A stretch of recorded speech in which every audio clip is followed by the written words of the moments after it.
አሁን በማሳያችሁ አፕሊኬሽን በቀን ከ10 ዶላር እስከ $100 ድረስ ልታገኙበት ወይም ልትሰሩበት ትችላላችሁ። ነገር ግን ትዕግስት ይፈልጋል ከእናንተ እንዲሁም ደግሞ ስልካችሁንና ነፃ ኢንተርኔታችሁን ይፈልጋል ማለት ነው። ታጋሽ ከሆናችሁና በደንብ ወጥራችሁ ከሰራችሁ በቀን ከ10 ዶላር እስከ $100 ድረስ ትሰሩበታላችሁ። አፕሊኬሽኑም ከአንድ ዓመት በላይ የቆየ አፕሊኬሽን ነው። ከትረስት አንጻር ምንም የምትጠራጠሩት ወይም ደግሞ የሚከብዳችሁ ነገር አይኖርም ማለት ነው። ስለዚህ አፕሊኬሽን ከማውራቴ በፊት ለዚህ ቻናል አዲስ የሆናችሁ ሰዎች ቻናሉን ሰብስክራይብ በማድረግ ተቀላቀሉ፣ የዚህ ዩቲዩብ ቻናል ፋሚሊ ሆኑ። እንዲሁም ይህን ቪዲዮ ላይክ አድርጉት። ቪዲዮንም አይታችሁ ስጨርሱ ኮመንት ሴክሽን ላይ ሀሳብ አስተያየቶቻችሁን እንዲሁም ጥያቄዎቻችሁን ማስቀመጣችሁ እንዳይረሳ። ቀጥታ ወደ ቪዲዮ እንገባለን። እንግዲህ አፕሊኬሽናችን ሀላ አፕሊኬሽን ይባላል። እንግዲህ ብዙዎቻችሁ ጀምራችሁ ሊሆን ይችላል፣ ጀምራችሁ ትታችሁትም ሊሆን ይችላል። እንዲሁም ደግሞ ያልጀመራችሁም ሰዎች ልትሆኑ ትችላላችሁ። ይህም ቪዲዮ የምታዩ ሰዎች፣ እየሰራችሁ ያላችሁ ሰዎች በርቱ ለማለት ፈልጋለሁኝ። ያልጀመራችሁ ደግሞ ከዚህ ቪዲዮ ዲስክሪፕሽን ስር ሊንክ አስቀምጥላችኋለሁ። ሊንኩን በመንካት ቀጥታ ሬጅስተር አድርጋችሁ ከላይ ባስቀመጥኩላችሁ አይዲ ጆይን አድርጋችሁ መታችሁ መማርና ስራችሁን መስራት ትችላላችሁ። ጀምራችሁ ያቋረጣችሁ ደግሞ ለመስራት ኢነርጂ ወይም ሞራሉ ካላችሁ ከኛ ጋር በደንብ መስራት ትችላላችሁ። አዲስ አካውንት ከፍታችሁ መስራት ስለምትችሉ መጀመሪያ ባሮጌው አካውንታችሁ ነውና ያለውን ነገር አሳውቁኝ። ከዛ በኋላ በአዲስ ተከፍቱና ከኛ ጋር በደንብ ትሰራላችሁ ማለት ነው። እንግዲህ ወደ አፕሊኬሽናችን ስንገባ የዛሬው ሀሳባችን ምንድነው ወይም ደግሞ ዛሬ ስለምንድን ነው የምናወራው ካላችሁኝ ፔመንት ፓስወርድን በተመለከተ ዛሬ አወራችኋለሁ ማለት ነው። እዚህ አፕሊኬሽን ላይ ፔመንት ፓስወርድ ከረሳችሁ የሰራችሁትን ዊዝድሮ ማድረግም እንዲሁም ደግሞ ኤክስቼንጅ ማድረግም አትችሉም ማለት ነው። እኔ አሁን ይሄ የድሮ የኔ አካውንት ነው ከዚህ በፊት የከፈትኩት ማለት ነው። ነገር ግን አሁን በአዲስ አካውንት ነው በአዲስ ኢነርጂ የጀመርኩት ሰው በአዲሱ አካውንቴ ኦልሞስት ወደ ሲ ገብቻለሁኝ። 3 ሳምንት አካባቢ ነው ከጀመርኩኝ። ስለዚህ እናንተም በደንብ ወጥራችሁ ከሰራችሁ ልክ እንደኔ ቶሎ ማድረግ ትችላላችሁ ማለት ነው። በቅርቡ እንግዲህ ሱፐር ገብተን እንገናኛለን። ፔመንት ፓስወርድ ላይ ነው ዛሬ ትኩረት የምናደርገው። ስለ ፔመንት ፓስወርድ እዚህ ሴቲንግ ውስጥ ትገባላችሁ። ከዛ እዚህ ጋር አካውንት ማናጀር የሚለው ውስጥ ትገባላችሁ ማለት ነው። አካውንት ማናጀር የሚለው ውስጥ ስትገቡ 3 አይነት ነገሮችን ታገኛላችሁ። አንደኛው አካውንት ፓስወርድ ይላል። ዲስ ፓስወርድ ኢዝ ዩዝድ ፎር አካውንት ሎጊን ይላል።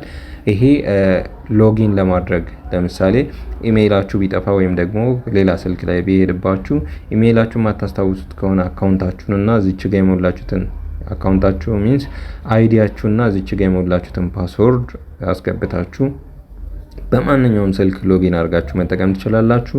የፔመንት ፓስወርድ ግን ሁለተኛው ነው፣ ሴኩሪቲ ፓስወርድ የሚለው ማለት ነው። ዚስ ፓስወርድ ኢዝ ዩዝድ ፎር ፔመንትስ ኤንድ ትራንስፈርስ የሚለው እዚች ጋር ቼንጅ ትሉታላችሁ ማለት ነው። ከዛ እዚች ጋር 3 ነገር ይጠይቃችኋል። ዶንት አሎ ኦንሊ ዚስ ታይም ዋይል ዩዚንግ ዲስ አፕ። እኔ የመጀመሪያውን መርጣለሁ እለዋለሁ ማለት ነው። አሁን እዚች ጋር ኢንተር ኦልድ ሴኩሪቲ ፓስወርድ ይለኛል። ሴኩሪቲ ፓስወርድ የረሳችሁ ሰዎች እዚች ጋር ነው የምታስተካክሉት። እንደምታዩት 6 ዲጂት ፓስወርድ ነው የሚጠይቃችሁ። ይሄ ፓስወርድ ደግሞ መቼ ነው የሞላሁት እኔ አላስታውስም የምትሉኝ ከሆነ አፕሊኬሽናችሁን ሬጂስተር አድርጋችሁ ፌስ ቬሪፊኬሽን ልክ ስትጨርሱ 6 ዲጂት ፓስወርድ ያስሞላችኋል። ያ ፓስወርድ ማለት ነው። ይህም ፓስወርድ ስትሞሉ ምን ጊዜ መርሳት የለባችሁም። በተለይ ደግሞ መርሳት የሌለባችሁ ሰዎች ፌስ ቬሪፊኬሽን ሁለተኛ አካውንት ከፍታችሁ በሰው የፊት አሻራ ላሰጣችሁ ሰዎች በጭራሽ መርሳት የለባችሁም፣ መዝግባችሁ መያዝ ይኖርባችኋል ማለት ነው። ስለዚህ አሁን የረሳን ሰዎች እንዴት ነው ልናስተካክል ምንችለው የሚለውን ማየት ከፈለጋችሁ እዚች ጋር ፎርጌት ፓስወርድ የሚል አለ። ፎርጌት ፓስወርድ የሚለውን ስትነኩት እንደምታዩት የፊት አሻራ አስገቡ ይላችኋል። ልክ የፊት አሻራ ስታስገቡ ድጋሚ ኒው ሴኩሪቲ ፓስወርድ ሙሉ ይሏችኋል። ከዛን አንድ ጊዜ ከሞላችሁ በኋላ ድጋሚ ኮንፈርም አድርጉ ይላችኋል። ድጋሚ ትሞላላችሁ። ከዛን ጨረሳችሁ ማለት ነው። ነገር ግን በሰው አሻራ የሰጣችሁ ሰዎች የግድ ያንን ሰው ድጋሚ ማግኘት ስለሚኖርባችሁ ሰዎች ደግሞ ፈቃደኛ ላይ ሆኑልን ይችላሉ። ድጋሚ የፊት አሻራ ስጡልን ስንላቸው አንድ የፊት አሻራ ከማሰጠታችሁ በፊት ፓስወርዳችሁን ሴቭ ብታደርጉ አሪፍ ነው ማለት ነው። ስለዚህ በዚህ መልኩ ማስተካከል ትችላላችሁ። በጣም ቀላል ግን ወሳኝ ነገር ነው ያሳየኋችሁ ዛሬ። ልክ እንደዚህ አድርጋችሁ መስራት ትችላላችሁ። እዚህ አፕሊኬሽን ላይ ያልሰራችሁ ሰዎች ሁላችሁም ቶሎ ጀምሩ። እንደዚህ አፕሊኬሽን ትረስትፉል የሆነና ለሰራበት ሰው በጣም አሪፍ አፕሊኬሽን የለም። ፐር ዴይ 100 እና $1000 ዊዝድሮ የሚያደርጉ ሰዎችን እኔ አውቃለሁ። እኔም ወደፊት እንደዛ ዊዝድሮ ለማድረግ ነው አሁን የምሰራው ማለት ነው። ኦልሬዲ ኤጀንት ሌቭላችሁን እያሳደጋችሁ በሄዳችሁ ቁጥር ብዙ ፋሚሊ ከስራችሁ ካፈራችሁ የሚገርም ገንዘብ ነው ልትሰሩበት የምትችሉት። ስለዚህ ያልጀመራችሁ ሰዎች እዚህ ቪዲዮ ዲስክሪፕሽን ስር ሊንክ አስቀምጬላችኋለሁ። ሊንኩን በመጠቀም ማውረድ ትችላላችሁ። እንዲሁም አሰራሩንም ማወቅ ከፈለጋችሁ ከላይ ባስቀመጥኩላችሁ አይዲ ቀጥታ ፓርቲ ድረስ መታችሁ ልጠይቁን ትችላላችሁ። እያንዳንዱን ስቴፕ አስረዳችኋለሁኝ ማለት ነው። እንዲሁም ደግሞ ጀምራችሁ ያቋረጣችሁም በሞራል አብረን እንሰራለን ነው። ሁለተኛ አካውንት ከፍታላችሁ ከኛ ጋር ትሰራላችሁ ማለት ነው። ሁላችሁም ይሄን ቪዲዮ ወዳችሁታል ብዬ ተስፋ አድርጋለሁ። ቪዲዮን ላይክ አድርጉት።